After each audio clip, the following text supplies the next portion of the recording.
Ang malakas at sunod-sunod na katok sa pinto ang gumising sa diwa ni Liana. Hindi isang ordinaryong katok. Ito ay isang pag-aalboroto. Isang kabog na tila anumang oras ay babagsak ang manipis na pinto ng kanilang inuupahang kwarto. Kasabay ng pagkabog ng pinto, ang pagkabog ng kanyang dibdib. Bumangon siya. At sa isang iglap, ang apat na maliliit na katawan na natutulog sa iisang banig sa sahig ay nagising at nagsimulang umiyak. Shh! Mga anak! Shh! Pabulong niyang sabi, habang pilit na pinapakalma ang mga bata. Ngunit ang kanyang mga mata ay nakatutok sa pintuan. Bumukas ito ng malakas. Si Bella. Hingal na hingal, namumutla ang mga labi at ang mga mata ay nanlalaki sa takot. Liana! Sigaw niya sa nanginginig na boses. Nahanap na nila tayo! Ang mga salitang iyon ay parang isang kidlat na gumuhit sa gitna ng kanilang maliit at masikip na mundo. Naramdaman ni Liana ang panlalamig ng kanyang mga kamay at paa. Sino? Tanong ng kanyang isip. Ngunit alam na niya ang sagot. Mayroon lang isang sila na kinatatakutan niya sa buong buhay niya. Ilang saglit pa, nang medyo kumalma na si Bella at muling napatahan ni Liana ang mga bata, naupo sila sa gilid ng banig. Ang tanging ilaw nila ay isang bumbilyang nakasabit sa kisame na nagbibigay liwanag sa kanilang kahirapan. Apat na maliliit na anghel ang natutulog ngayon sa kanyang tabi. Si Leo, si Lucas, si Luis, at ang kaisa-isang prinsesa, si Luna. Apat, palagi niyang binibilang. 1, 2, 3, 4. Ngunit sa puso niya, sa bawat pagbilang, laging may kulang. Laging may isang anino, isang multo ng isang pangalan na hindi niya kayang bigkasin ng malakas. Maingat niyang kinuha ang isang lumang pitaka mula sa ilalim ng unan. Mula roon, dinukot niya ang isang litrato na lukot na sa kalumaan. Isang litrato ng isang sanggol na nakabalot sa puting kumot ng ospital. Ang kanyang panganay, ang ikalimang bituin. Ang mga mata niya ay nagsimulang mag-init. Anak, bulong niya sa hangin habang hinahaplos ang litrato. Kumusta ka na kaya? Malaki ka na ba? Masaya ka ba? Ang tanong na iyon ang nagbalik sa kanya sa nakaraan. Isang nakaraan na pilit niyang tinatakbuhan sa loob ng 6 na taon. Parang kailan lang. Isa lamang siyang simpleng kasambahay sa mansyon ng mga Serrano. Isang probinsya ng ulila na nagbaka sakali sa Maynila. Doon, naramdaman niya kung gaano kaliit ang isang tulad niya sa mundo ng mayayaman. Bawat utos, kailangan niyang sundin. Bawat pagkakamali, katumbas ay sigaw at pangungutya mula sa mayordoma at iba pang katulong. Hoy, Liana! Bilisan mo dyan! Akala mo ba pagmamay-ari mo ang oras? Iyon ang palaging naririnig niya. Napayuko na lang siya. Tinatago ang mga luhang namumuo sa kanyang mga mata at nagpatuloy sa paglilinis ng malawak na sahig ng mansyon. Isang gabi, nagbago ang lahat. Dumating si Sir Angelo, ang nag-iisang anak na lalaki ng mga Serrano. Umuwi itong lasing na lasing pagkatapos ng isang malaking pag-aaway nila ng kanyang nobya, si Ma'am Katrina. Naabutan siya nito sa pasilyo habang nagpupunas siya ng isang mamahaling florera. Katrina? Tawag nito sa kanya. Ang boses ay magulo. Bakit? Bakit ka? Nandito? Napaatras si Liana. Si Rangelo, ako po ito. Si Liana, ngunit tila wala itong narinig. Hinawakan nito ang kanyang braso mahigpit. Amoy na amoy niya ang alak sa hininga nito. Nakita niya ang sakit at kalituhan sa mga mata ng amo. Hindi ito ang aroganteng CEO na kilala ng lahat. Sa gabing iyon, isa lamang itong lalaking nalulunod sa sarili niyang pighati. Katrina, please, don't leave me. Pakiusap nito. At sa pagkalito at takot ni Liana, hinila siya nito papasok sa madilim na silid nito. Wala siyang nagawa. Walang lakas para lumaban. Sino ba naman siya? Isang hamak na katulong na kahit sumigaw ay walang makakarinig. O kung mayroon man, walang maniniwala. Kinaumagahan, bago pa tumilaok ang mga manok, bago pa magising ang buong mansyon, tahimik na kinuha ni Liana ang kanyang mga gamit. Ang lahat ng pag-aari niya ay kasya sa isang maliit na bag. Nag-iwan siya ng isang sulat sa ibabaw ng mesa sa kusina. Hindi ito sulat ng panunumbat o paghahabol. Isa lang itong simpleng sulat ng pagbibitiw sa trabaho. Habang papalabas siya sa malaking gate ng mansyon, naramdaman niya ang malamig na hangin ng madaling araw. Doon, sa ilalim ng kadiliman, ipinangako niya sa kanyang sarili na hinding-hindi na siya babalik. Dadalhin niya ang kahihiyan at sikretong iyon hanggang sa kanyang libingan. Hindi niya alam. Sa gabing iyon ng pagkakamali, 5 maliliit na bituin ang nabuo sa kanyang sinapupunan. Ang pagkirot ng kanyang puso, ang nagpabalik sa kanya sa kasalukuyan. Muli niyang tiningnan si Bella, na ngayon ay nakatingin din sa kanya. Ang takot ay bakas pa rin sa mukha, ang katok sa pinto, ang sigaw ni Bella. Ang nakaraan na pilit niyang kinakalimutan ay kumatok na sa kanilang pinto. Ang sila na kanyang kinatatakutan ay hindi na isang anino lang. Sila ay totoo, at natagpuan na siya. Tiningnan ni Liana ang 4 niyang natutulog na anak, at pagkatapos ay ang litrato sa kanyang kamay. 6 na taon siyang tumakbo. 6 na taon siyang nagtago. Ngayon, tila naubos na ang lugar na pwede niyang pagtaguan. Hinigpitan niya ang hawak sa litrato. Ang papel na lang ang tanging koneksyon niya sa nawawalang piraso ng kanyang puso. Isang tanong ang umalingaw-ngaw sa kanyang isipan, mas malakas pa sa takot na kanyang nararamdaman. Kung nahanap na siya ng mga Serrano, ibig sabihin ba nito, malalaman na nila ang tungkol kina Leo, Lucas, Luis at Luna? Sa pinakatuktok ng isang nagtataasang gusali sa gitna ng Makati, sa loob ng isang malamig at malawak na boardroom, isang boses ang nangingibabaw. The numbers are unacceptable. I gave your department 3 months to turn this around. What I'm seeing is a portfolio that's bleeding money. Give me one good reason why I shouldn't fire your entire team right now. Ang boses na iyon ay pag-aari ni Angelo Serrano. Nakatayo siya sa dulo ng isang mahabang lamesa na gawa sa salamin. Ang kanyang mga kamay ay nakapatong dito. Ang kanyang tingin ay kasing talim ng isang kutsilyo, habang nakatitig sa mga department head na nakayuko sa kanyang harapan. Nakasuot siya ng isang mamahaling itim na suit, at bawat kilos niya ay nagpapakita ng kapangyarihan at autoridad. Ito ang kanyang mundo. Isang mundo ng milyones, ng mga kontrata, ng walang katapusang pressure. Dito, siya ang hari. Walang nangahas na sumagot. Ang katahimikan sa loob ng kwarto ay mas matindi pa sa anumang sigaw. Good, malamig na sabi ni Angelo. That means you have no excuses. I'm giving you 1 more month. 1. Fix this, or find another company to ruin. Tinalikuran niya sila. Isang hudyat na tapos na ang pulong. Walang paalam. Walang salamat. Ganoon si Angelo Serrano, ang CEO. Walang emosyon, mahusay, at walang sinisino. Ngunit sa paglabas niya ng boardroom at pagpasok sa kanyang pribadong opisina, unti-unting naglalaho ang maskara ng bakal. Tinanggal niya ang kanyang coat, niluwagan ang kanyang kurbata, at umupo sa kanyang leather na upuan, napabuntong hininga. Tumingin siya sa labas ng bintana, sa mga gusali na tila mga laruan na lamang mula sa kanyang kinatatayuan. Ngunit hindi ang tanawin ang nasa isip niya. Kinuha niya ang kanyang cellphone at tiningnan ang oras. 5:00 na ng hapon, isang maliit na ngiti ang sumilay sa kanyang mga labi. Oras na para umuwi.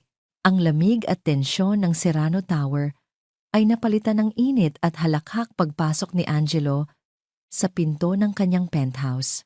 Daddy! Isang maliit na boses ang sumalubong sa kanya. Isang maliit na batang lalaki na may 5 taong gulang ang tumakbo papalapit sa kanya. Ang mga bisig ay nakaunat. Agad na binitiwan ni Angelo ang kanyang mamahaling leather briefcase. Bumagsak ito sa sahig na walang ingay. Lumuhod siya para salubungin ang yakap ng kanyang anak. "Hey, champion," sabi ni Angelo. Ang boses niya ay malambing na ngayon, na wala na ang talim at lamig na dala niya sa opisina. "How's my little man?" Niyakap niya ng mahigpit si Liam. Dinama ang init ng maliit na katawan nito. Inangat niya ito at pinaupo sa kanyang balikat. Ang halakhak ng bata ay musika sa kanyang pandinig. Ang tanging gamot sa lahat ng pagod at stress ng buong araw. "I missed you, Daddy!" "Yaya and I built a castle." Masiglang kwento ng bata. "Wow! A castle? Is it bigger than my building?" Biro ni Angelo, habang naglalakad sila papasok. Sa mga sandaling ito, hindi siya si Angelo Serrano, ang kinatatakutang CEO. Siya lang si Daddy, ang tatay ni Liam. Ang pagiging ama ang nagbigay sa kanya ng isang bagong kahulugan, isang anchor sa gitna ng magulo niyang buhay. Si Liam ang kanyang mundo, ang kanyang lakas, at ang batang ito rin ang kanyang pinakamalaking misteryo. Ang masayang kulitan nila ni Liam ay biglang naputol nang makita niya kung sino ang mga naghihintay sa sala. Ang kanyang mga magulang, si Don Ricardo at Senyora Imelda Serrano, at sa tabi nila, nakaupo na tila isang reyna sa kanyang trono, si Katrina Alcaraz. Ang ngiti sa mukha ni Angelo ay dahan-dahang naglaho. "Angelo, mabuti naman at umuwi ka na," sabi ng kanyang ina. Ang boses ay formal, may halong panunumbat. "Ma, pa."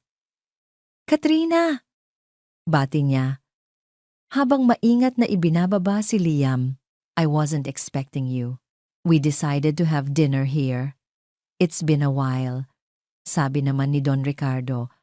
Ang mga mata ay nakatutok sa kanya. "And we need to talk." Alam na ni Angelo kung ano ang ibig sabihin ng talk na iyon. Ang hapunan ay naging isang korte. Ang bawat subo ng pagkain ay may kasamang bigat. Ang mga tanong ay sunod-sunod. "So, when are you going to set the date, Angelo?" Simula ni Senyora Imelda. "Katrina has been very patient. Ang pamilya Alcaraz ay naghihintay na. The merger of our companies depends on this union, anak. It's not just about you anymore. It's business. It's our legacy." Dagdag ng kanyang ama. Tumingin si Angelo kay Katrina. Ngumiti ito sa kanya, isang perpektong ngiti na hindi umaabot sa mga mata. "Don't worry, Tito. Tita. Angelo and I will figure it out. We just want it to be perfect. Right, darling?" Ramdam ni Angelo ang paghigpit ng hawak ni Katrina sa kanyang kamay sa ilalim ng mesa. Pakiramdam niya ay nasasakal siya. Ang kasal na ito, ang pagsasanib ng mga kumpanya, ang legasiya, lahat ng ito ay isang hawla na gawa sa ginto. "We'll talk about it soon." Iyon lang ang naisagot niya. Ang boses ay walang laman. Ang tanging iniisip niya ay ang makatakas. Ang bumalik sa pagiging daddy lang ni Liam. Dahil si Liam lang ang totoo sa mundong ito na puno ng pagkukunwari. Nang makaalis na sila, at mahimbing nang natutulog si Liam sa kanyang silid, pumasok si Angelo sa kanyang pribadong pag-aaral. Isinara niya ang pinto, at sa wakas ay nakahinga ng maluwag. Lumapit siya sa isang malaking painting na nakasabit sa dingding. Sa likod nito ay isang safety vault. Binuksan niya ito at kinuha ang isang folder. Bumalik siya sa kanyang mesa at binuklat ito. Nandoon sa loob ang isang dokumento na halos sa ulado na niya ang bawat salita. Isang resulta ng DNA test. Angelo Serrano. Vertical bar. Liam Reyes. Probability of paternity. 99.99%. Napapikit si Angelo.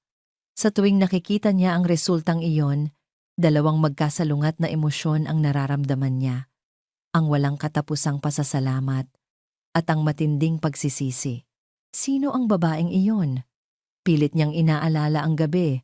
6 na taon na ang nakalipas. Lasing siya. Gulong-gulo ang isip dahil kay Katrina. Ang tanging natatandaan niya ay isang pares ng mga mata na puno ng takot, isang amoy ng sabon na panlaba, at isang katahimikan na sumuko sa kanyang kaguluhan. Kinabukasan, nawala na ito. Nag-iwan lang ng isang maikling sulat. Walang pangalan, walang paliwanag. At pagkatapos ng 1 taon, isang umaga, may iniwang basket sa harap ng gate ng mansyon nila. Sa loob, isang sanggol na natutulog kasama ang isang birth certificate. Pangalan, Liam Reyes. Ina, hindi nakasulat. Ama, hindi nakasulat. Ngunit alam niya. Sa kaibuturan ng kanyang puso, alam niyang may koneksyon siya sa batang iyon at ang DNA test na ito ang nagpatunay sa lahat sino ang babaeng kayang iwanan ang sarili niyang anak.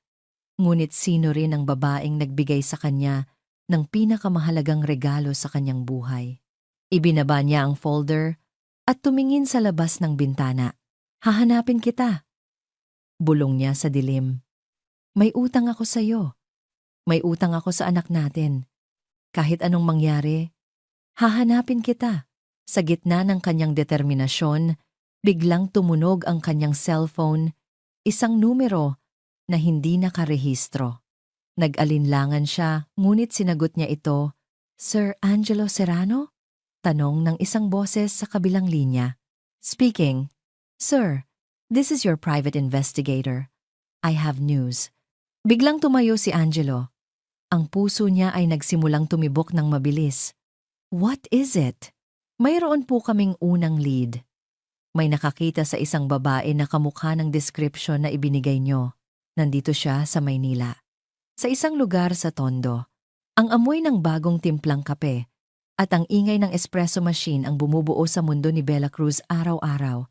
Nagtatrabaho siya sa isang maliit na coffee shop sa isang abalang kanto ng Maynila, isang trabahong sapat lang para makatulong kay Liana sa mga gastusin. Habang nagpupunas siya ng isang mesa, ang isip niya ay lumilipad sa kanilang masikip na apartment. Iniisip niya ang 4 na bata. Ang mga bibig na kailangan nilang pakainin. Ang takot na naramdaman nila kagabi. Ang babala na dala niya ay nagdulot ng isang gabing walang tulog para sa kanilang dalawa ni Liana. Miss, isa pang kape, sabi ng isang customer. Okay po, sir. Sagot niya, isang pilit ng ngiti sa kanyang mga labi. Habang nagtitimpla siya ng kape, ang kanyang mga mata ay napadako sa maliit na telebisyon na nakasabit sa sulok ng shop. Isang business news channel ang palabas.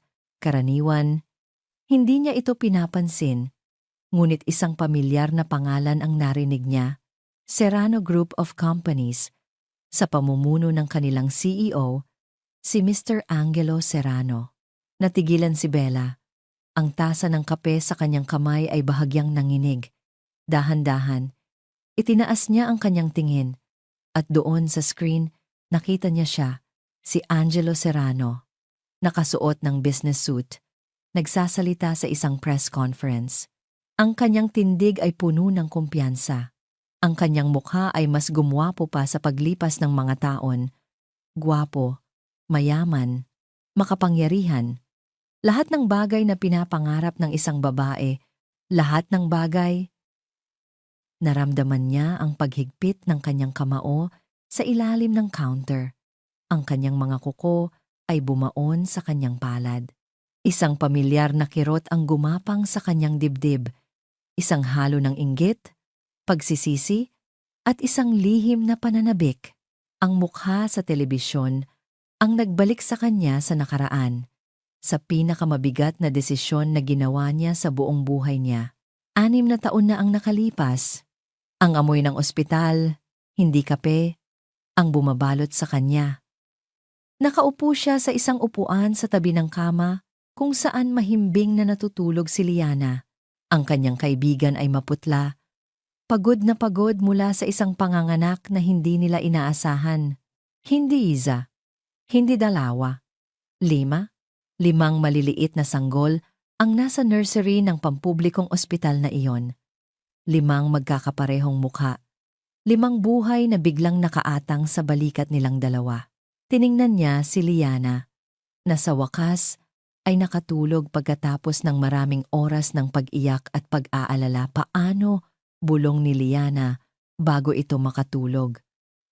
Paano natin bubuhayin ang 5? Bella, ang tanong na iyon ay umalingaw-ngaw sa isip ni Bella. Paano nga ba? 2 lang silang walang-wala sa buhay. Paano nila bibigyan ng magandang kinabukasan ang 5 anghel na ito? Dahan-dahan, pumasok ang isang ideya sa kanyang isip. Isang ideya na sa una ay tila isang solusyon, isang sakripisyo. Tiningnan niya ang mga sanggol sa nursery. Lahat sila ay may mga mata ni Angelo. Lahat sila ay koneksyon kay Liana. At sa lalaking lihim niyang minamahal noon pa man, kahit bilang isang katulong lang sa mansyon. Bakit si Liana? Tanong ng isang makasariling bahagi ng kanyang puso.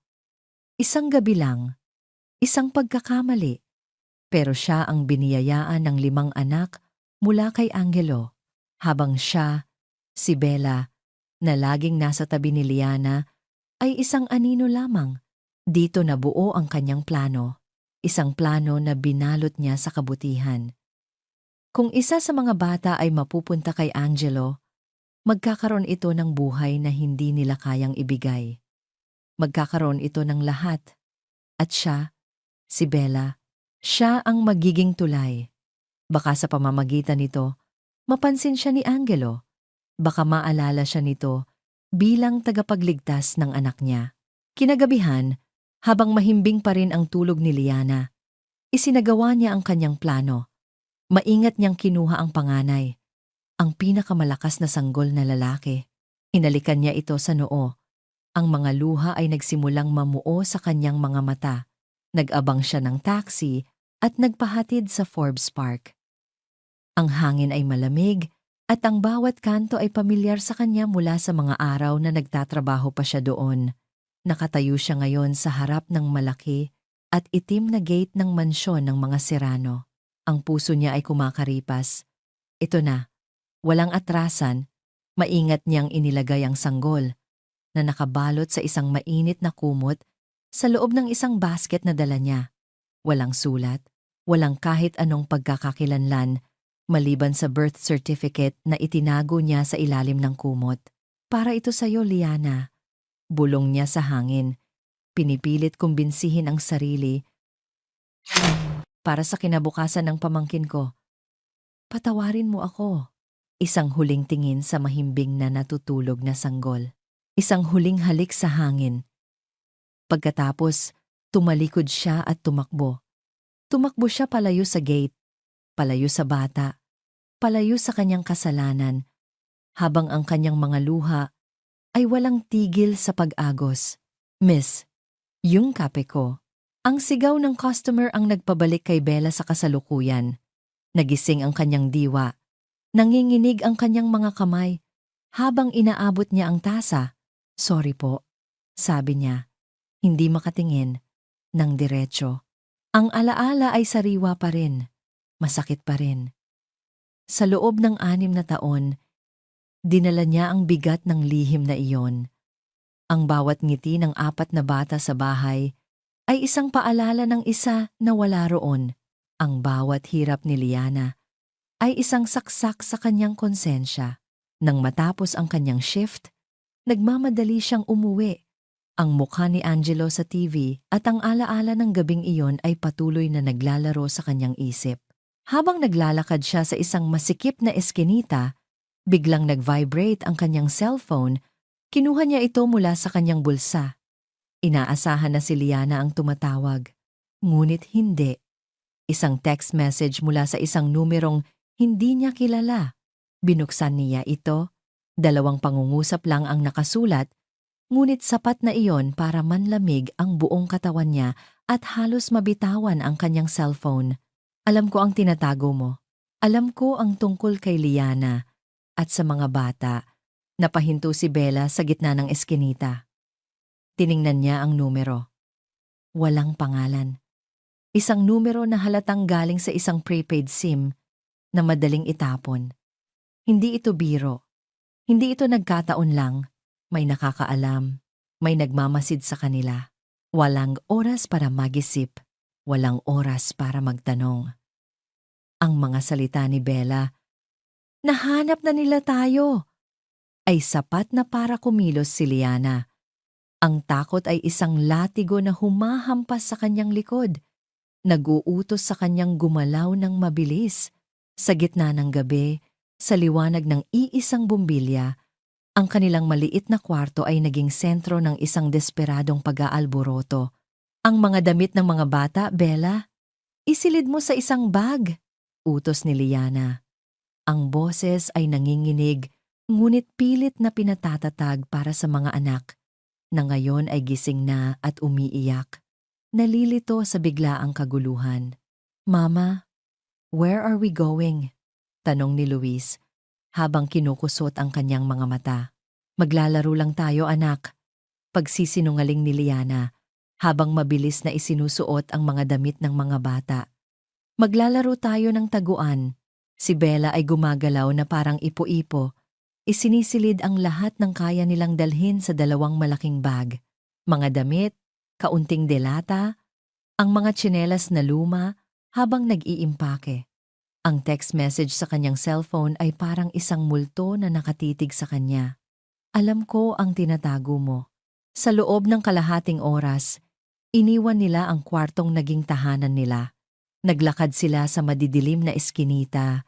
Dala-dala ni Liana ang dalawang natutulog na bata, habang si Bella ay bitbit ang dalawa pa at ang kanilang mga gamit. Ang bawat anino ay tila isang kaaway. Ang bawat tunog ng sasakyan sa malayo ay nagpapatindig ng kanilang mga balahibo. Sila ay mga pugante na tumatakas mula sa isang krimen na hindi nila maintindihan. Ang tanging alam ni Liana ay kailangan niyang protektahan ang kanyang 4 na bituin, ang kanyang 4 na anak. 1 linggo ang lumipas. Ang bago nilang tinutuluyan ay mas maliit at mas masikip kaysa sa dati. Isang kwarto sa isang gusaling halos guguho na, sa isang parte ng tondo na tila kinalimutan na ng panahon. Ngunit ito ay tago. At sa ngayon, iyon ang pinakamahalaga. Naubos na ang kaunti nilang naipon. Alam ni Liana na hindi sila pwedeng magtago lang at magutom. Ang takot ay kailangan niyang isantabi para sa kapakanan ng kanyang mga anak. "Maghahanap ako ng trabaho," sabi niya kay Bella isang umaga. "Liana, delikado!" "Paano kung kailangan, Bella?" putol ni Liana. Ang boses ay may bigat ng determinasyon. "Kakain ang mga anak ko. Hahanap ako ng lugar na hindi nila maiisip na hanapin ako." At doon niya natagpuan ang sarili. Nakasuot ng isang asul na uniporme ng janitor, may hawak na mop, sa loob ng isa sa pinakamagarang mall sa buong Maynila. Ang sahig ay kumikinang, ang mga ilaw ay nakakasilaw, at ang mga taong dumadaan ay nakasuot ng mga damit na mas mahal pa sa kabuuang kita niya sa isang taon. Sino ang mag-aakalang ang isang babaeng nagtatago ay magtatrabaho sa isang lugar na ganito kapubliko? Iyon mismo ang kanyang lohika. Sa sobrang lantad, nagiging invisible siya. Isa lamang siyang anino na naglilinis ng sahig, isang mukhang walang pangalan na hindi pinapansin ng mga mayayaman. Habang nagmomop siya malapit sa isang high-end na toy store, narinig niya ang isang tunog na nagpatigil sa kanyang paggalaw. Isang halakhak ng isang bata. Masaya at malaya. Automatikong napatingin siya sa direksyon ng tunog. At doon, ang mundo niya ay huminto sa pag-ikot. Nakita ni Jacila. Si Angelo Serrano, nakatayo ng tuwid at mukhang makapangyarihan, suot ang isang mamahaling polo shirt. Sa tabi niya, si Katrina Alcaraz, nakasuot ng isang eleganteng bestida. Ang buhok ay perpektong nakaayos. Ang kamay ay nakakapit sa braso ni Angelo na parang pag-aari niya ito. At sa gitna nilang dalawa, hawak ang kanilang mga kamay. ay isang batang lalaki. Ang batang lalaki. Nakasuot ito ng magagandang damit. May hawak na bagong laruan. Tumatawa ito. At ang mga mata nito. Ang mga mata nito ay parang salamin. Nakikita niya ang mga mata ni Leo sa batang iyon. Nakikita niya ang sarili niyang mga mata. Anak ko. Ang bulong ay hindi lumabas sa kanyang bibig, ngunit umalingaw-ngaw ito sa bawat sulok ng kanyang kaluluwa. Naramdaman niya ang pagkirot sa kanyang dibdib. Isang matinding pananabik na halos magpaluhod sa kanya. Iyon si Liam, ang kanyang panganay, ang bituin na nawawala. Mukha itong isang prinsipe. Masaya, malusog, minamahal, lahat ng bagay na ipinagdasal niya para dito. Biglang nabitawan ni Liam ang hawak nitong laruang kotse. Gumulong ito sa makintab na sahig at huminto ilang pulgada lang mula sa paanan ni Liana para siyang natuod. Ang mundo ay naging silent movie. Ang ingay ng mall ay nawala. Ang nakikita lang niya ay ang laruan, isang pagkakataon, isang koneksyon, ang pagkakataong mahawakan ang isang bagay na pag-aari ng kanyang anak. Automatikong gumalaw ang kanyang katawan. Yumuko siya. Ang kamay ay nakaunat na para kunin ang laruan. Halos madama na niya ang plastik sa dulo ng kanyang mga daliri. Sir, heto po ang laruan ng anak niyo. Isang security guard ang mabilis na dumampot sa laruan at iniabot ito kay Angelo. Hindi man lang siya napansin ni Angelo. Hindi man lang siya sinulyapan ni Katrina. Kinuha nila ang laruan, ginulo ang buhok ng bata, at nagpatuloy sa paglalakad na tila isa lamang siyang kasama sa mga muwebles ng mall. Invisible. Ganoon pala ang pakiramdam. Ang makita ang sarili mong anak, ang sarili mong dugot laman, at para sa kanya, isa ka lamang hangin. Naramdaman niya ang panginginig ng kanyang mga tuhod. Binitiwan niya ang mop na lumikha ng malakas na kalabog sa sahig. Kailangan niyang umalis doon. Ngayon na. Tumakbo siya, hindi alintana ang mga tingin ng ilang nakakita. Tumakbo siya papunta sa pinakamalapit na lugar kung saan pwede siyang magtago. Ang banyo. Isinara niya ang pinto ng isang cubicle at isinandal ang likod dito. Doon, tuluyan nang bumigay ang kanyang mga tuhod. Napaupo siya sa sahig, ang mukha ay nakasubsob sa kanyang mga palad. At umiyak siya. Hindi isang maingay na pag-iyak. Isang tahimik na pagtangis na nagmumula sa kaibuturan ng kanyang wasak na puso. Umiyak siya para sa anak na nakita niya, na nabubuhay na parang isang prinsipe, at umiyak siya para sa 4 na naiwan sa bahay, na maghahati-hati sa isang pirasong tuyo para sa hapunan. Ang hustisya ng mundo ay isang malaking sampal sa kanyang mukha. Anak ko. Masaya siya. Pilit niyang sinasabi sa sarili. Iyon ang mahalaga. Masaya siya. Ngunit ang bawat salita ay parang lason na lalong sumusugat sa kanyang puso. Pinilit niyang pakalmahin ang sarili. Pinunasan niya ang kanyang mga luha gamit ang laylayan ng kanyang uniforme. Kailangan niyang maging matatag. Kailangan niyang bumalik sa trabaho. Habang sinusubukan niyang tumayo, narinig niya ang pagbukas ng pinto ng banyo. Pagkatapos ay ang tunog ng mga takong na humihinto sa mismong tapat ng cubicle kung nasaan siya, dahan-dahan. Sa gitna ng kanyang mga hikbi, itinaas ni Liana ang kanyang nangingilid na mga mata. Mula sa siwang sa ilalim ng pinto, nakita niya ang isang pares ng mamahaling stiletto. Bumukas ang pinto ng cubicle. Nakatayo roon si Katrina Alcaraz.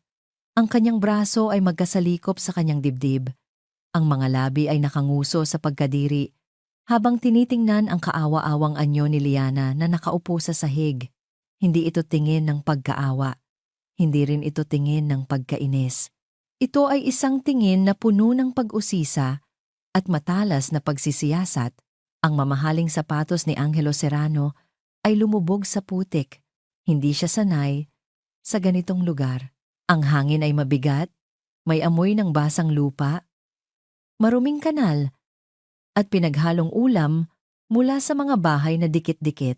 Ang mga eskinita ay makikitid at ang mga tingin ng mga taong nadadaanan niya ay matatalim, puno ng pag-uusisa sa isang dayo na halatang hindi nababagay sa kanilang mundo. Ito ang tondo. Base sa impormasyon ng kanyang private investigator, isang lugar na kasing layo ng buwan mula sa kanyang penthouse sa Makati. Sir, sigurado po ba kayo rito? Tanong ng kanyang driver, na nag-aalalang nakasunod sa kanya. Stay with the car. Utos ni Angelo. Hindi inaalis ang tingin sa mga numero ng bahay na halos nabura na sa kalumaan. Ilang oras na siyang naglalakad, nagtatanong, at ipinapakita ang isang sketch ng babaeng inilarawan niya sa PI. Isang babaeng may malungkot na mga mata at simpleng itsura, ngunit ang bawat sagot na natatanggap niya ay pare-pareho. Isang iling, isang kibit-balikat, o isang tingin na nagsasabing, "Wala kaming pakialam sa'yo." Pagkadismaya, iyon ang unti-unting gumagapang sa kanyang sistema. Paano niya hahanapin ang isang multo sa isang lugar na ganito kalawak at kasikip? Ang lead na inaasahan niya ay naging isang pader na hindi niya kayang gibain.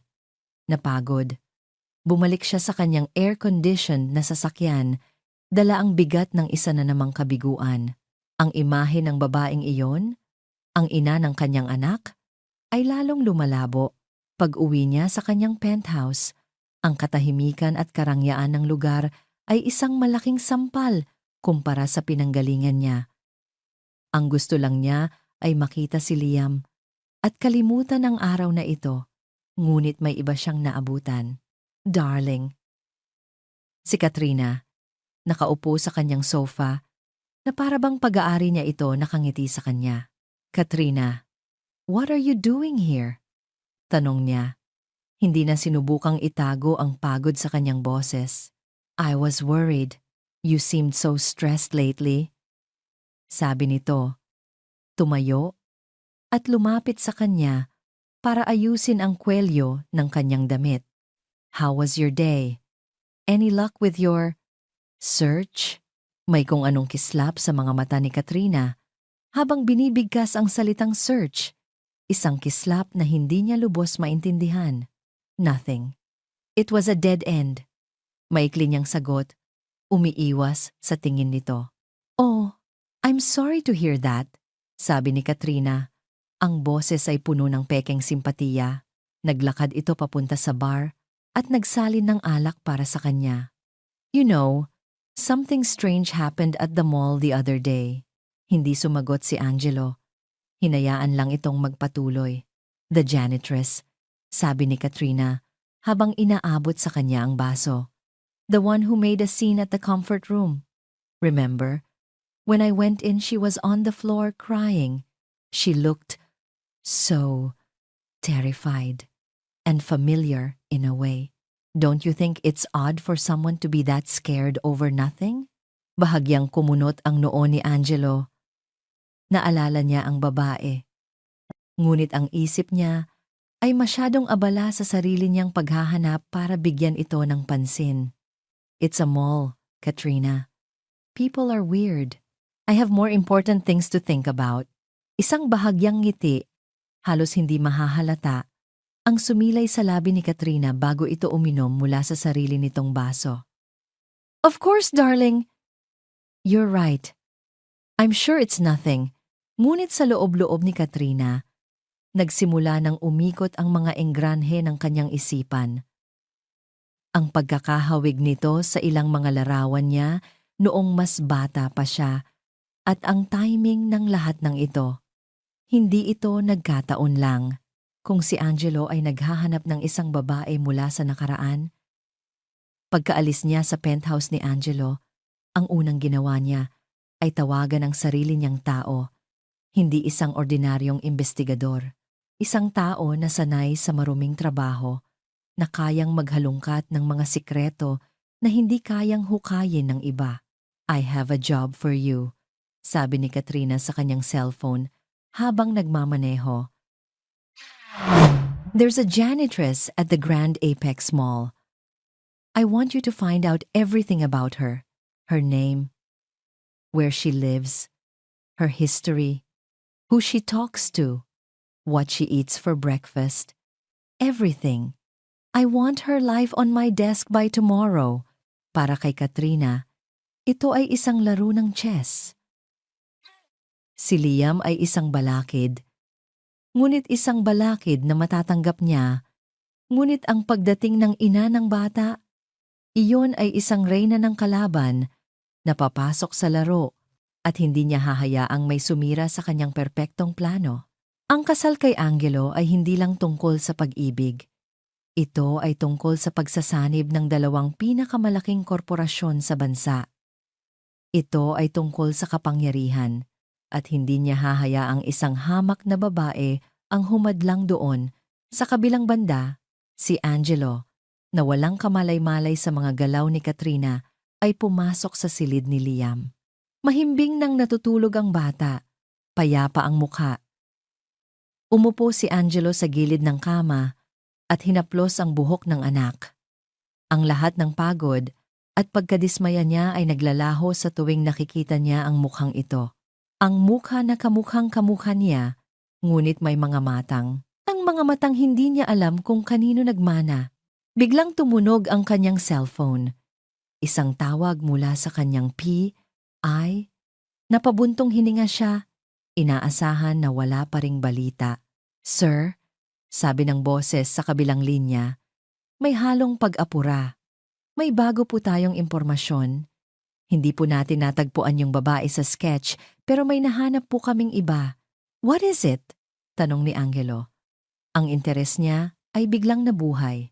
"Nag-check po kami sa mga hospital records sa mga lugar na malapit sa mansyon niyo noon. Mga 6 na taon na ang nakalipas. May nahanap po kaming isang unusual case sa isang maliit na pampublikong ospital."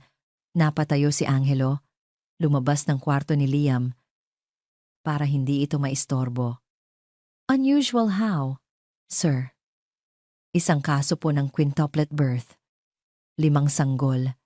Isinilang sa iisang ina." Parang may humampas sa dibdib ni Angelo. Quintuplets? 5 sanggol? Ang kanyang boses ay halos pabulong. Ang salita ay tila banyaga sa kanyang pandinig. "Opo, sir. Ang mas nakakaintriga, ang pangalan po na nakarehistro na nagbayad ng paunang bayarin sa ospital ay hindi pangalan ng pasyente." "Whose name was it?" tanong ni Angelo. Ang puso niya ay kumakaripas. "Ang pangalan po na nakalista ay Bella Cruz, sir. Ayon sa records, isa rin siyang dating kasambahay sa mansyon ng mga Serrano." Bella Cruz. Naalala niya ang pangalan. Isang tahimik na babae na laging kasama ng isa pang katulong. Ang katulong na may malungkot na mga mata. Ang katulong na nawala na lang bigla, si Liana. Biglang nag-ugnay ang lahat sa kanyang isip. Ang pagkawala ni Liana. Ang pagdating ni Liam 1 taon pagkatapos. Ang pangalan ni Bella sa ospital. At ngayon, ang balita tungkol sa 5 sanggol. Isang nakakabaliw na ideya ang pumasok sa kanyang isipan. Isang ideya na napaka-imposible ngunit sa parehong pagkakataon ay nagpapaliwanag sa lahat. Nabitawan niya ang kanyang cellphone sa sahig, napasandal siya sa pader. Ang kanyang paghinga ay mabigat. 5 sanggol? At ulit niya sa sarili. Ang kanyang boses ay puno ng hindi makapaniwalang pagtataka. It can't be. Ibig sabihin, si Liam ay may 4 na kapatid? Isang hapon, habang si Liana ay abala sa pagpapatulog kay Luna, isang tunog ang biglang pumukaw sa kanyang atensyon. Isang kakaibang tunog. Isang tunog ng katahimikan. Ang 3 niyang anak na lalaki, na kanina lang ay naglalaro ng kanilang mga lumang laruan sa sahig, ay biglang tumahimik. Napatingin siya sa kanila. Si Lucas at si Luis ay nakatingin sa kanilang kapatid na si Leo. Ang mga mukha ay puno ng pag-aalala. Nakaupo si Leo sa sahig. Hindi gumagalaw. Ang kanyang mga mata ay nakatitig sa kawalan. "Leo, anak?" Tawag ni Liana. habang dahan-dahang inilalapag si Luna sa banig. Walang sagot. Lumapit si Liana at hinawakan ang noo ng bata. Nag-aalab ito sa lagnat. Ang balat nito ay napakainit na parang may apoy sa loob ng kanyang maliit na katawan. Diyos ko, ang taas ng lagnat mo, nanginginig na sabi ni Liana. At bigla, nangyari ang pinakakinatatakutan ng isang ina. Ang katawan ni Leo ay biglang nanigas. Ang kanyang mga mata ay pumuting at ang kanyang mga braso at binti ay nagsimulang mangisay. Isang manipis na bula ang lumabas sa kanyang bibig. Leo! Leo, anak! Sigaw ni Liana. Ang kanyang boses ay nabasag sa sobrang takot. Sa gitna ng kanyang pagpapanik, si Leo, na nawalan ng kontrol sa sarili, ay nahulog mula sa kinauupuan nito sa maliit na hagdanan na gawa sa kahoy na nagsisilbing pader ng kanilang kwarto. Isang malakas na kalabog ang umalingaw-ngaw. Ang pagsigaw ni Liana ay umalingaw-ngaw sa buong gusali. Hindi na siya nag-isip. Binuhat niya ang walang malay na katawan ni Leo na ngayon ay may sugat na sa ulo. Bella, sigaw niya. Ngunit wala ang kaibigan niya. Nasa trabaho pa. Wala siyang ibang tutulong sa kanya. Tumakbo siya palabas ng kanilang apartment. Hindi alintana ang kanyang suot, ang kanyang buhok, o ang mga naguguluhang tingin ng mga kapitbahay. Ang tanging nasa isip niya ay ang kanyang anak. Kailangan nitong makarating sa ospital. Ngayon na, sumakay siya sa unang taxi na nakita niya. Sa pinakamalapit na ospital, Manong. Bilis, pakiusap niya. Habang yakap-yakap ang malamig at hindi gumagalaw na katawan ni Leo. Ang taxi ay humarurot sa traffic. At doon lang napagtanto ni Liana kung saan sila papunta. Ang pinakamalapit, pinakamalaki, at pinakamagaling na ospital sa lugar na iyon ay iisa lang, ang Serrano Medical Center. Isang malamig na takot ang gumapang sa kanyang likod. Ang apelyido na kanyang tinatakbuhan. Ang apelyido na ama ng batang hawak niya.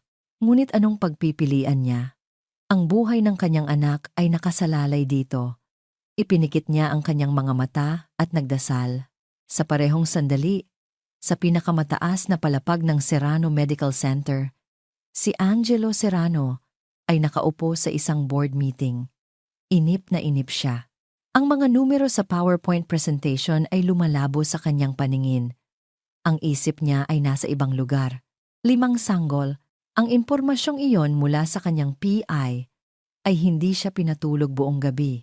Kung totoo iyon, kung si Liana nga ang ina, ibig sabihin, sa isang lugar sa mundong ito, may 4 pang bata na kamukha ni Liam. 4 pa niyang anak. Ang isiping iyon ay sabay na nagbibigay sa kanya ng pag-asa at takot. Mr. Serrano, your thoughts on the new wings budget? Nabalik lang ang diwa ni Angelo nang tawagin ang kanyang pangalan. It's fine. Approve it. Sabi niya, gustong tapusin na ang pulong. If there's nothing else, meeting adjourned. Tumayo siya at nagsimulang maglakad palabas, habang ang mga miyembro ng board ay nagmamadaling ayusin ang kanilang mga gamit. Habang naglalakad siya sa pasilyo, narinig niya ang pag-uusap ng 2 doktor. Grabe yung kaso sa ER. Bata, mga 5 years old, high-grade fever, nag-convulse daw tapos nahulog, may head trauma, kawawa naman. May kasama ba? Yung nanay lang.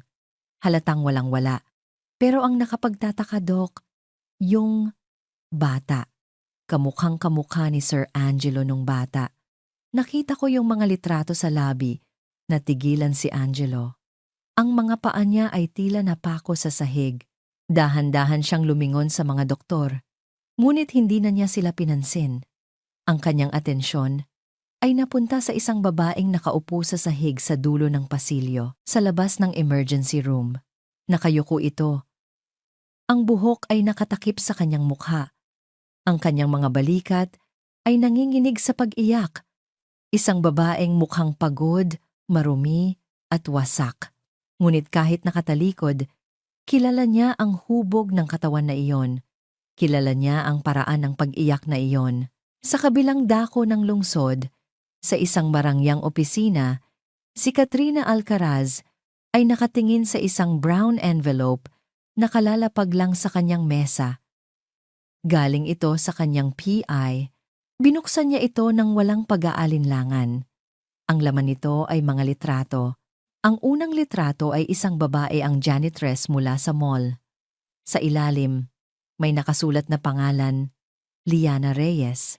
Napangisi si Katrina. Ngayon, may pangalan na ang kanyang kalaban. Ngunit habang tinitingnan niya ang mga sumunod na litrato, mga litrato ng 4 na bata. 4 na magkakakamukhang bata. Naglalaro sa harap ng isang sira-sirang gusali sa tondo. At sa isang litrato, kasama nila si Liana. Masaya sila. Kahit halata ang kahirapan sa kanilang paligid. 4 na bata. At lahat sila ay may mga mata ni Angelo. Ang kanyang dugo ay biglang kumulo. Hindi lang isa, 5 sila. Ang lihim ni Angelo ay hindi lang isang anak sa labas. Ito ay isang buong pamilya. Isang pamilya na kayang sirain ang lahat ng kanyang pinaghirapan. Ang kanyang kasal, ang merger, ang kanyang kinabukasan. Isang malamig at tuso na determinasyon ang pumuno sa kanyang mga mata. Hindi ito pwede. Hindi niya ito hahayaan. Kailangan niyang tapusin ito bago pa malaman ni Angelo. Kinuha niya ang kanyang cellphone at nagdial ng isang numero. Nasaan ka? Malamig niyang tanong sa kabilang linya. Malapit lang, ma'am. Sagot ng isang magaspang na boses.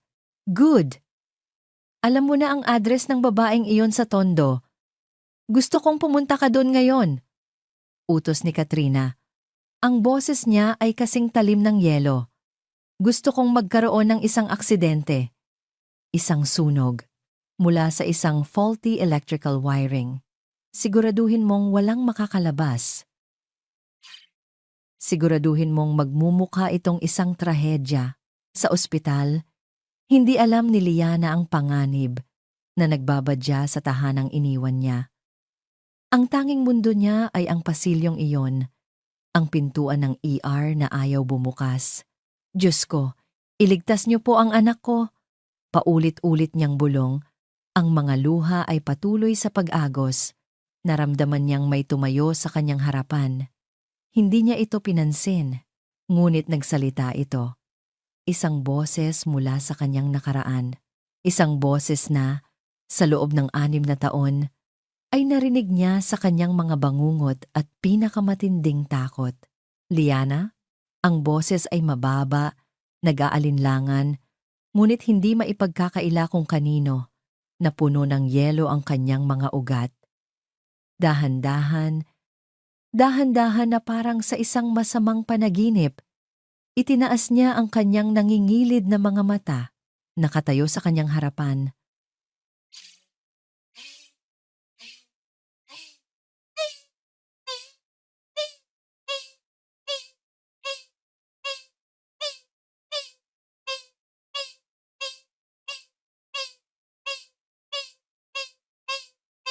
Na tila hindi nababagay sa gulo ng isang ER ay si Angelo Serrano.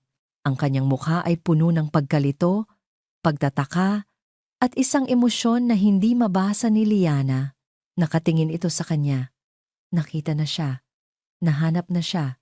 Ang kanyang nakaraan at kasalukuyan ay nagbanggaan sa isang marahas na pagsabog sa loob ng isang malamig na pasilyo ng ospital. Para kay Angelo, ang mundo ay tumigil sa pag-ikot at umikot lamang sa babaeng nakaupo sa sahig, si Liana.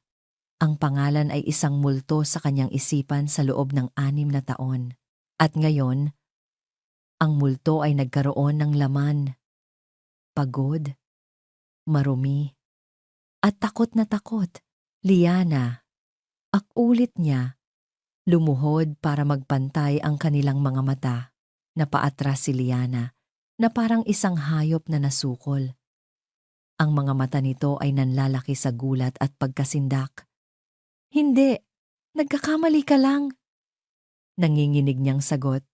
Pilit na iniiwas ang kanyang tingin. Hindi ako ang hinahanap mo. Huwag kang magsinungaling sa akin. Mariin na sabi ni Angelo. Ang boses niya ay mababa ngunit may bigat. Hinawakan niya ito sa braso. Hindi para saktan, kundi para pigilan itong muling tumakbo. 6 na taon. 6 na taon kitang hinahanap. Bakit ka umalis? Bakit mo iniwan ang anak mo? Bawat tanong ay parang isang suntok kay Liana. Ang mga luha na kanina pa niya pinipigilan para kay Leo ay muling bumuhos. Ngayon ay dahil sa sarili niyang sakit. Hindi mo maiintindihan. Then make me understand. Giit ni Angelo. May karapatan akong malaman, Liana. May karapatan si Liam na malaman. Sa gitna ng kanilang tensyonadong pag-uusap, bumukas ang pinto ng emergency room. Isang nurse ang lumabas. Mrs. Reyes? Tawag ng nurse. Agad na napatingin si Liana. Ako po. Kumusta po ang anak ko? Stable na po siya. Naibaba na po natin ang lagnat. Pero kailangan pa rin siyang obserbahan dahil sa nangyaring pagkahulog. Maaari niyo na po siyang makita sa loob. Pero sa salamin lang muna. Hindi na nag-aksaya ng panahon si Liana. Mabilis siyang tumayo at dumungaw sa malaking salamin ng ER. Sumunod si Angelo. Ang kanyang puso ay kumakabog sa isang ritmo na hindi niya maintindihan. At doon, nakita niya, nakahiga sa isang kama ng ospital, may benda sa ulo at dextrose sa kamay, ay isang batang lalaki. Isang batang lalaki na kung aalisin mo ang sugat at ang pamumutla, ay parang pinagbiyak na bunga ni Liam. Ang parehong hugis ng mukha, ang parehong ilong, ang parehong buhok. It's like looking at Liam. Ang mga salita ng doktor kanina ay umalingaw-ngaw sa kanyang isipan. At ang mga salita ng kanyang investigador, quintuplets. Napatingin siya kay Liana, na nakatingin sa bata na may purong pagmamahal at sakit. Pagkatapos ay tumingin siyang muli sa bata sa loob. Ang lahat ng pagdududa ay naglaho, napalitan ng isang nakakagulat at nakakatakot na katiyakan. Hindi lang si Liam. Bulong ni Angelo. Hindi sa kanya, kundi sa sarili. Ilan sila? Liana? Ilan ang anak natin? Hindi sumagot. Si Liana. Ang pananahimik nito ay ang pinakamatibay na kumpirmasyon. Naramdaman ni Angelo ang pag-akyat ng galit sa kanyang dibdib. Ngunit sa ilalim ng galit na iyon, mayroong isang damdamin na mas malakas pa, isang damdamin ng pag-aalala para sa batang nakahiga sa kama. Isa pa niyang anak. Habang pinoproseso niya ang lahat, biglang nag-vibrate ang kanyang cellphone. Isang hindi pamilyar na numero.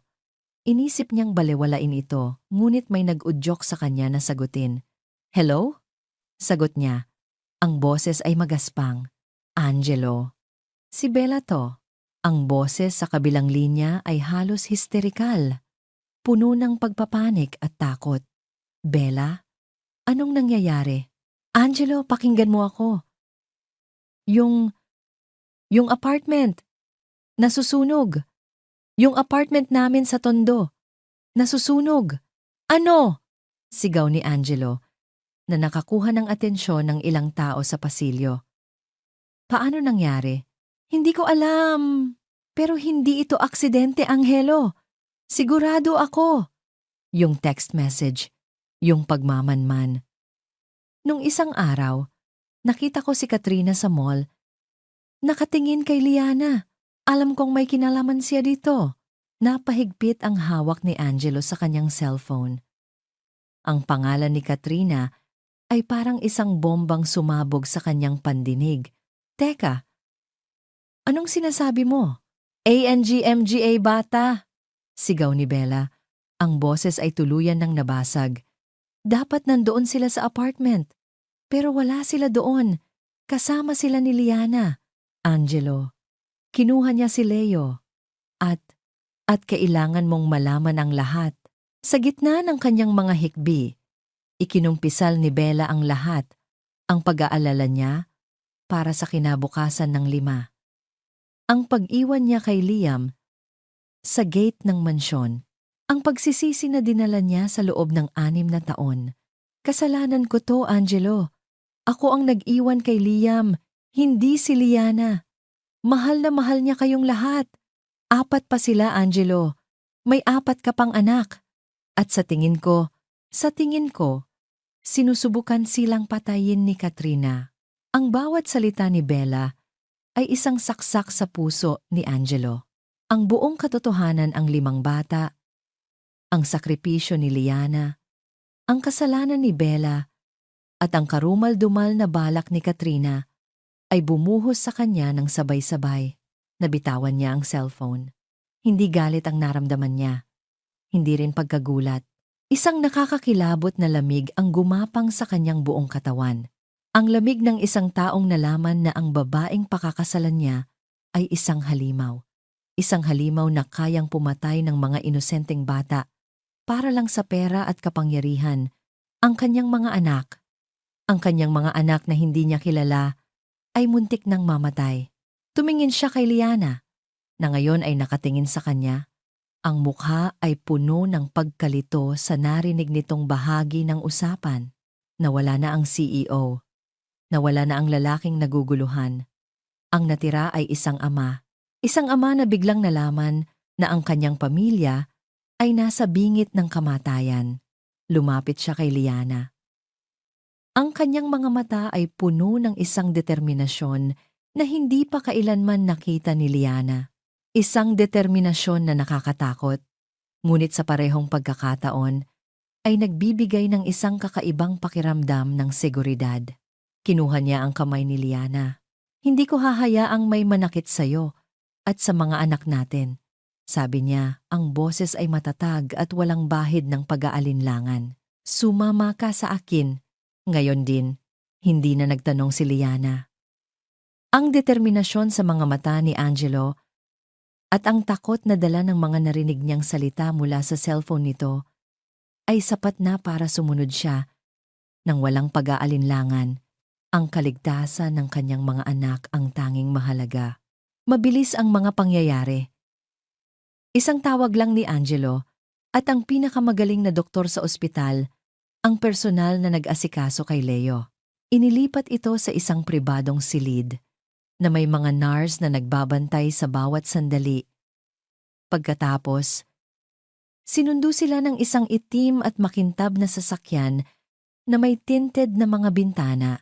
Sa loob ng sasakyan, kasama nila si Bella, na sinalubong sila sa lobby.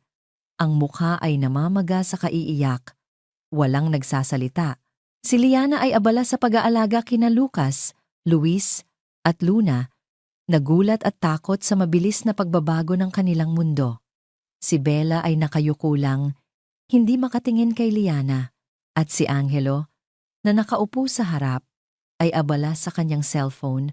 Ang mukha ay isang maskara ng malamig na galit. Huminto sila sa harap ng isang malaking bahay sa isang tahimik at eksklusibong subdibisyon.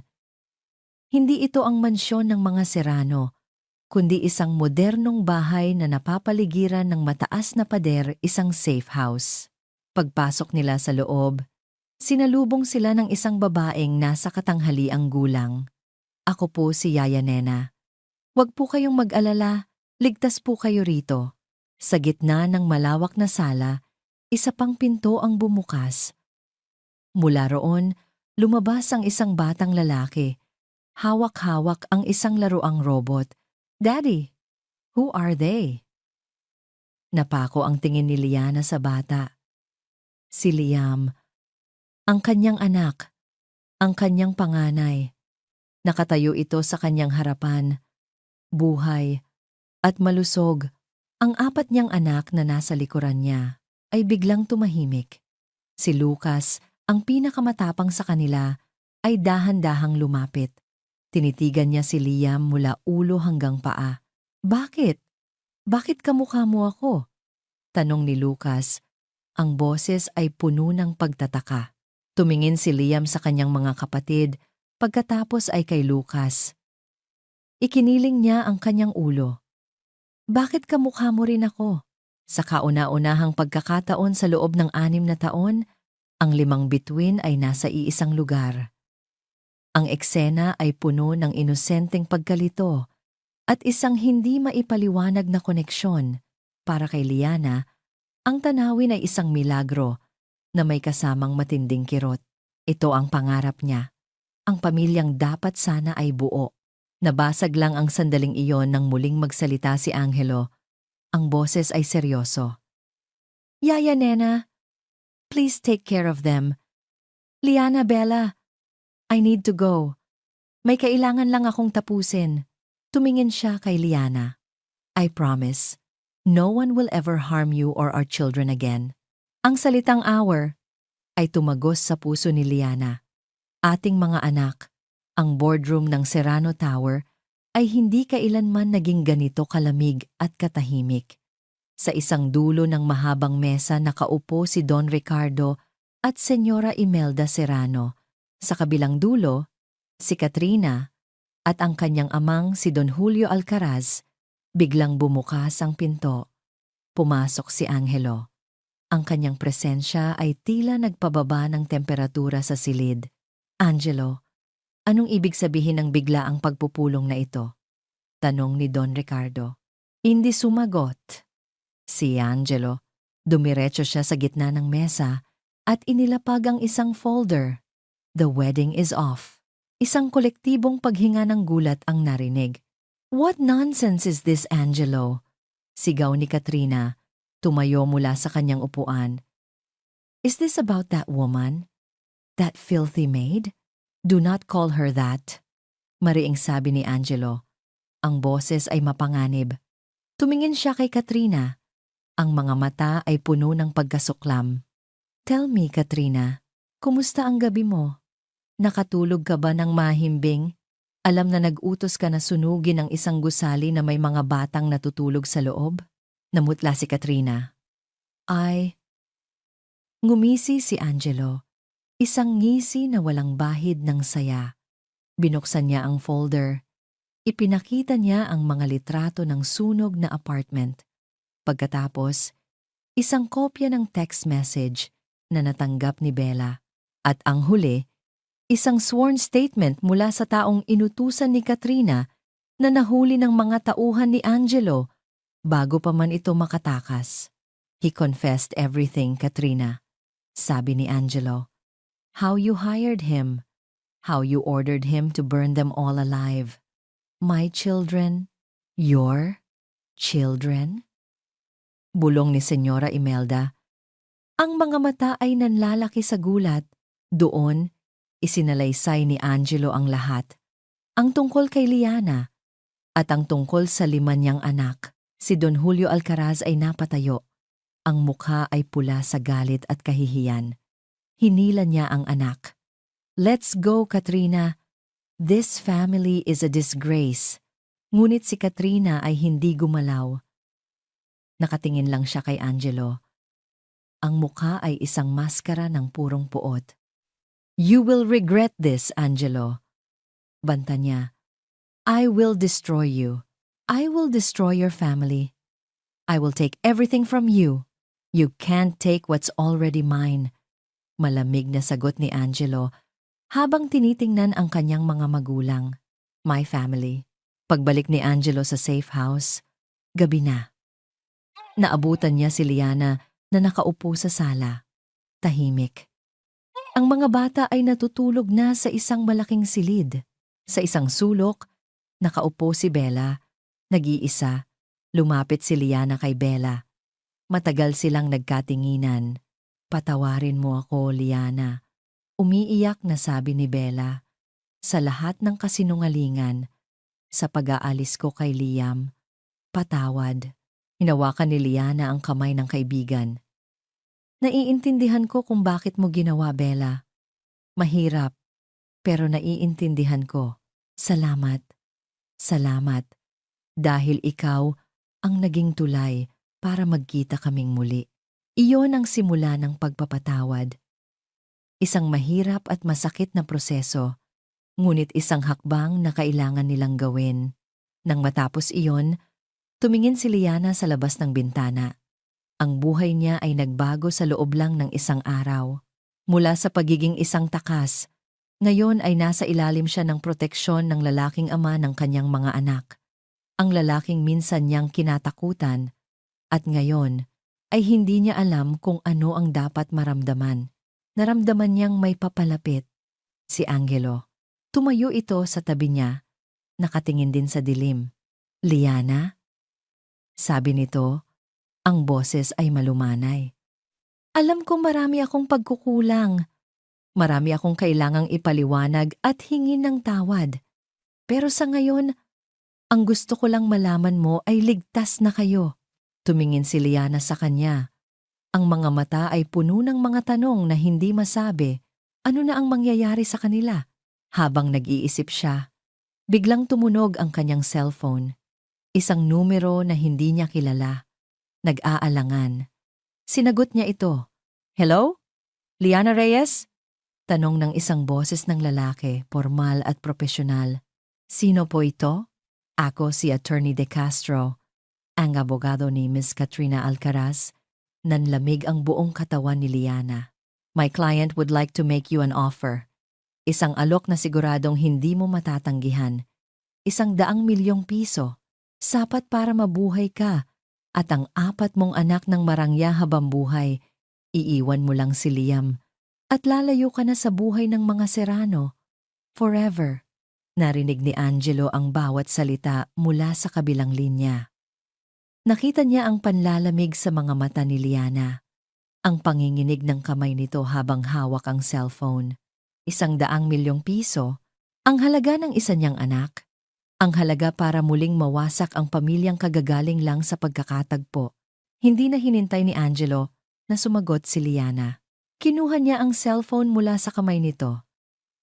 Ang kanyang mga mata ay nag-aapoy sa galit na nakadirekta kay Liana, kundi sa taong nasa kabilang linya. Attorney De Castro. Sabi ni Angelo, ang boses ay malamig at puno ng kapangyarihan. This is Angelo Serrano. Tell your client, Ms. Katrina Alcaraz, that if she or anyone associated with her ever contacts this number or a member of my family again, I will not hesitate to use every resource I have to make sure she spends the rest of her life in a jail cell. The evidence of attempted murder is already on my desk. Do you understand? Ayaw my desk. Ayaw my desk. Isang sandaling katahimikan. Pagkatapos ay isang mabilis na, yes sir. Bago naputol ang linya, ibinalik ni Angelo ang cellphone kay Liana. Tumingin ito sa kanya. Ang mga mata ay puno ng gulat at isang emosyon na hindi pa niya nakikita noon paghanga.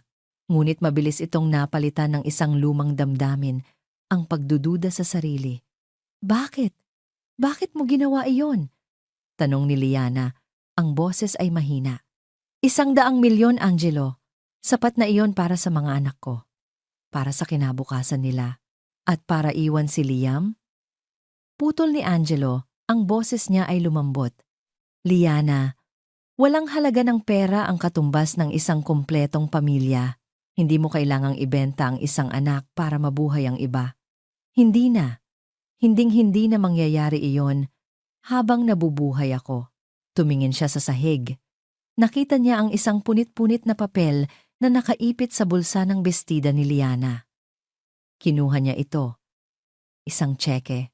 Isinulat dito ang halagang 100 milyon nakapangalan kay Liana Reyes at may pirma ng abogado ni Katrina. Inihanda na nila. Ganoon sila kasigurado na tatanggapin niya ang alok. Kinuha ni Liana ang tseke mula sa kamay ni Angelo. Tinitigan niya ito. Ang numerong iyon ay isang pantasya. Ang solusyon sa lahat ng kanyang problema. Ang katapusan ng kanyang paghihirap.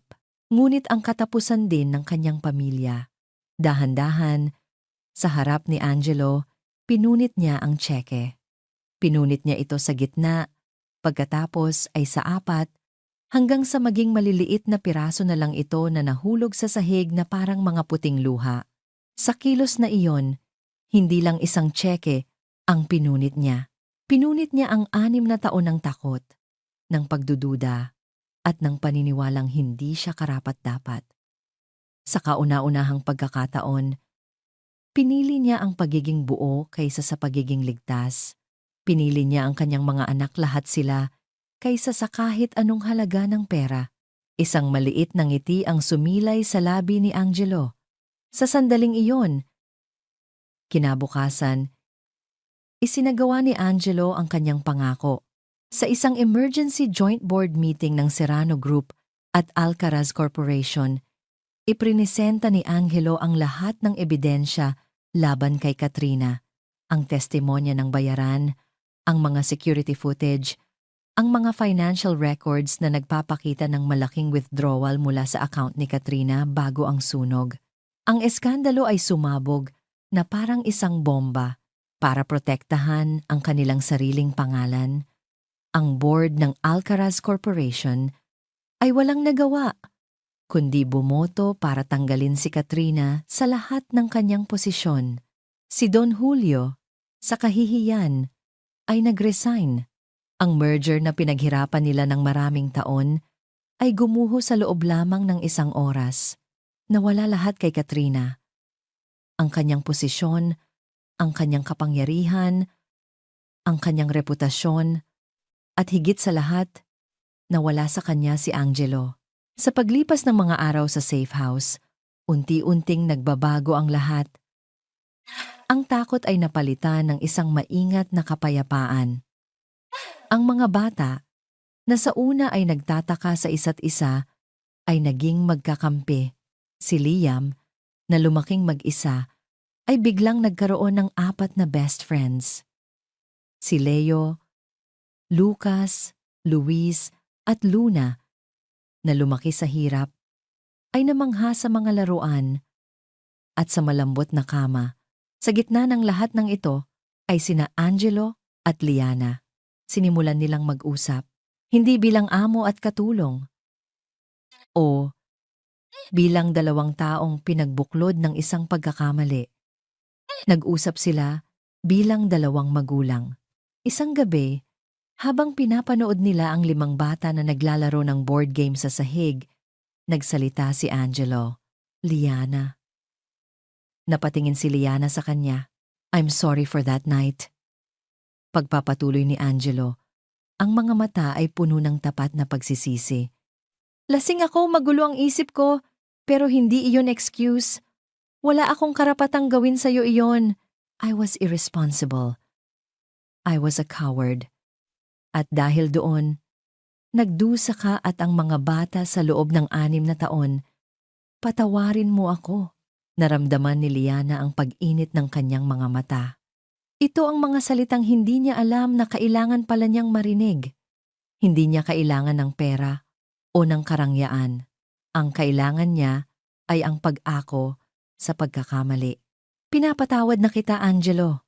Sagot niya, isang tunay na ngiti ang unang sumilay sa kanyang mga labi sa loob ng napakatagal na panahon. At patawarin mo rin ako. Dahil ipinagkait ko sa iyo ang mga anak mo. Wala kang dapat ihingi ng tawad, sabi ni Angelo. Ginawa mo ang lahat para sa kanila. Pinalaki mo silang mag-isa. You were their mother and their father. You are stronger than you know. Ang mga sandaling iyon ang naging simula ng kanilang paghilom. Ang mga pader na kanilang itinayo sa pagitan ng isa't isa ay unti-unting gumuho.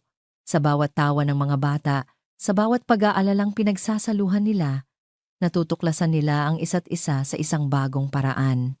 Nakita ni Liana ang Angelo na hindi isang CEO ang amang nagbabasa ng bedtime story. Ang lalaking marunong magluto ng pancake. Ang taong handang magmukhang katawa-tawa para lang mapatawa ang kanyang mga anak.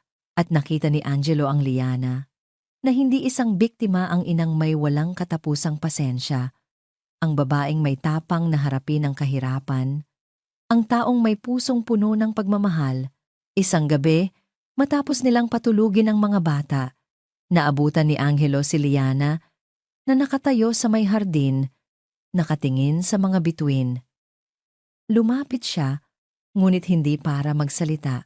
Sa gitna ng katahimikan, sa ilalim ng liwanag ng buwan, lumuhod si Angelo Serrano sa harap ni Liana Reyes. Walang singsing, walang mamahaling regalo. Hinawakan niya ang kamay ni Liana. Tumingala siya dito. Ang mga mata ay puno ng kahinaan, katapatan, at isang bagong damdamin na pareho nilang kinatatakutan ngunit sabik na nararamdaman. Hindi ako humihingi ng agarang pagpapatawad, Liana. Alam kong mahaba pa ang lalakbayin natin. Sabi niya, ang boses ay nanginginig sa emosyon. Pero hayaan mo sana akong gamitin ang natitirang bahagi ng buhay ko para patunayan ang pagmamahal ko sa iyo at sa ating mga anak. Hayaan mo akong bumawi. Hayaan mo akong mahalin ka. Sa tamang paraan ngayon. 1 taon ang lumipas. Ang hangin ay may dalang amoy ng dagat at ng mga bulaklak ng kalachuchi. Nakatayo si Liana sa harap ng isang salamin sa isang maliit na nipahot. Nakasuot siya ng isang simpleng puting bestida na hanggang tuhod lang ang haba at ang kanyang buhok ay may ilang maliliit na puting bulaklak na nakasabit. Walang magarbong kolorete sa kanyang mukha. Tanging isang maliit na ngiti lamang.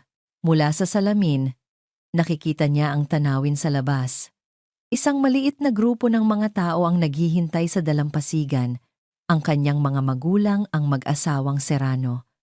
Nasa unay nagulat, ngunit kalaunay buong pusong tinanggap siya at ang kanilang 5 apo. Si Bella, na ngayon ay matalik pa rin niyang kaibigan, na nakatayo na may ngiti sa mga labi, at ang pinakamahalaga sa lahat, ang kanyang 5 anak, 4 na maliliit na batang lalaki na nakasuot ng puting polo at khaki shorts, at isang batang babae na nakasuot ng bestidang katulad ng sa kanya. Sila ang kanyang mga ring bearer at flower girl. Naghahabulan sila sa buhangin. Ang kanilang mga halakhak ay sumasabay sa tunog ng alon. Napapikit si Liana. Kung may nagsabi sa kanya noon, habang naglilinis siya ng sahig sa mansyon, na darating ang araw na ito, tatawanan lang niya. Ang babaeng mahiyain at laging nakayuko ay wala na. Ang pumalit ay isang ina na may kumpiyansa, isang babaeng natutong ipaglaban ang kanyang kaligayahan, isang babaeng natutong maniwala na karapat-dapat siyang mahalin. Ready ka na? Isang boses ang pumukaw sa kanya. Si Don Ricardo, ang ama ni Angelo, ang nakatayo sa pinto, nakangiti. Hinihintay ka na ng anak ko. Tumango si Liana at magkahawak kamay silang lumabas para ihatid siya sa kanyang bagong simula. POV. Angelo. Nakatayo si Angelo sa ilalim ng isang arko, nagawa sa kawayan at pinalamutian ng mga puting bulaklak. Nakasuot lang siya ng puting linen na polo at khaki pants. Ang kanyang mga paa ay nakatapak sa buhangin. Walang business suit, walang mamahaling sapatos. Ngayon, hindi siya CEO. Isa lamang siyang lalaki na naghihintay sa kanyang mapapangasawa. Tumingin siya sa kanyang mga anak, 5 maliliit na bersyon niya at ni Liana. Nakikita niya ang pagiging seryoso ni Liam, ang katapangan ni Lucas, ang pagiging malambing ni Luis, ang pagiging palaisip ni Leo, at ang kasiglahan ni Luna. Bawat isa sa kanila ay isang himala, isang paalala ng kanyang mga pagkakamali, ngunit isang paalala rin ng kanyang pinakamalaking biyaya. Ang lalaking takot sa responsibilidad ay matagal nang namatay. Ang pumalit ay isang ama na handang ibigay ang lahat para sa kanyang pamilya. Isang asawa na natutong ang tunay na pag-ibig ay hindi sa mga magagarbong party o business deal, kundi sa mga simpleng sandali sa pagbabasa ng kwento bago matulog, sa pag-aalala kapag may lagnat, sa pagpapatawa sa kanila, hanggang sa sumakit ang kanilang mga tiyan. At pagkatapos, nakita niya siya, si Liana, naglalakad papalapit sa kanya. Inaalalayan ng kanyang ama, ang babaeng minsan niyang sinaktan at binaliwala. Ang babaeng nagturo sa kanya kung paano tunay na magmahal sa ilalim ng sikat ng araw, para siyang isang anghel. Nang makarating ito sa kanyang harapan, kinuha niya ang kamay nito. "You look beautiful," bulong niya. "Ikaw din," nakangiting sagot ni Liana. Humarap sila sa pastor. Ang kanilang mga panata ay simple at tapat, hindi tungkol sa kayamanan o sa walang hanggan. Ang panata nila ay tungkol sa pagbabangon. "Nangangako ako na babawi ako sa bawat araw na nawala sa atin," sabi ni Angelo, habang isinusuot ang singsing sa daliri ni Liana. "Nangangako akong aalagaan ka at ang ating mga anak sa hirap at sa ginhawa, at nangangako akong mamahalin ka, hindi dahil sa obligasyon, kundi dahil ikaw ang puso ng ating pamilya." At ako, sabi naman ni Liana. Ang mga luha ng kaligayahan ay dumadaloy sa kanyang mga pisngi. "Nangangako akong magiging iyong katuwang. Nabubuuin natin ang pamilyang ito mula sa mga pira-pirasong alaala ng nakaraan. Nangangako akong mamahalin ka, Angelo, dahil ipinakita mo sa akin na ang tunay na pag-ibig ay kayang maghilom ng kahit anong sugat. I now pronounce you husband and wife." Ang huling eksena ay hindi sa loob ng simbahan o sa isang magarbong reception. Ito ay sa dalampasigan, habang papalubog na ang araw, na nagpipinta ng kulay kahel at lila sa kalangitan. Nakaupo sina Angelo at Liana sa buhangin, magkatabi, habang pinapanood ang 5 bata na nagtatampisaw sa tabi ng dagat. Ang kanilang mga halakhak ang pinakamagandang musika sa mundo. Isinandal ni Liana ang kanyang ulo sa balikat ni Angelo. Sino ang mag-aakala na pagkatapos ng lahat, dito tayo hahantong? "Pinangarap ko to," sagot ni Angelo, habang hinahaplos ang buhok ni Liana. "Mula noong araw na nakita kita sa ospital, ito na ang pangarap ko." Niyakap niya si Liana. Hindi ito isang yakap na puno ng pagnanasa, kundi isang yakap na puno ng kapayapaan at pasasalamat. Sila ay 2 taong sinira ng nakaraan, ngunit pinagbuklod at pinagaling ng pag-ibig para sa kanilang mga anak. Tinitigan nila ang kanilang pamilya. Isang perpektong larawan na nabuo mula sa isang gabi ng pagkakamali. Tahimik na bumulong si Liana sa tenga ni Angelo, isang maliit na ngiti sa kanyang labi. "Angelo, mukhang may good news na namangako para sa'yo." Napatingin si Angelo sa kanya. Ang mga mata ay nanlaki sa gulat, hindi makapaniwala. Nakita niya ang pagkislap sa mga mata ni Liana. Isang pagkislap na alam na niya ang ibig sabihin. Ang gulat sa kanyang mukha ay dahan-dahang napalitan ng isang malawak, masaya, at hindi mapigilang tawa. Isang tawa na sumabay sa alon, umabot sa langit, at nagmarka sa simula ng panibagong kabanata para sa pamilyang Serrano, ang kanilang pamilya. At dito po nagtatapos ang makulay na kwento ng pag-ibig at pamilya ni Liana at Angelo. Mula sa kaibuturan ng aming puso, isang taos-pusong pasasalamat sa inyong walang sawang pagsubaybay at pakikinig sa bawat kabanata. Ang pagsulat sa kwento ni Liana at Angelo ay isang paglalakbay na puno ng iba't ibang emosyon na sana ay naramdaman din ninyo. Sabay tayong kinilig, nasaktan, nagalit, at higit sa lahat, umasa. Nais naming iparating sa pamamagitan ng kanilang istorya na ang tunay na pag-ibig ay hindi laging nagsisimula sa isang perpektong pahina. Ito ay madalas na nabubuo sa gitna ng mga pagkakamali, nasusubok ng panahon, at pinapatibay ng pagpapatawad. Ito ay isang paalala sa walang kapantay na lakas ng isang ina at sa kapangyarihan ng pangalawang pagkakataon na kayang ayusin kahit ang pinakasirang nakaraan. Ngayon, nais naming marinig ang inyong mga saloobin. Anong aral o damdamin ang pinaka-naantig sa inyong puso mula sa kwento ni Liana, Angelo at ng kanilang 5 bituin? Huwag po kayong mag-atubiling ibahagi ang inyong mga komento sa ibaba. Ang inyong mga boses ay mahalaga sa amin. Hanggang sa muli nating pagsasama sa susunod na kwento ng buhay at pag-ibig. Nagmamahal, Kwentong Puso TV.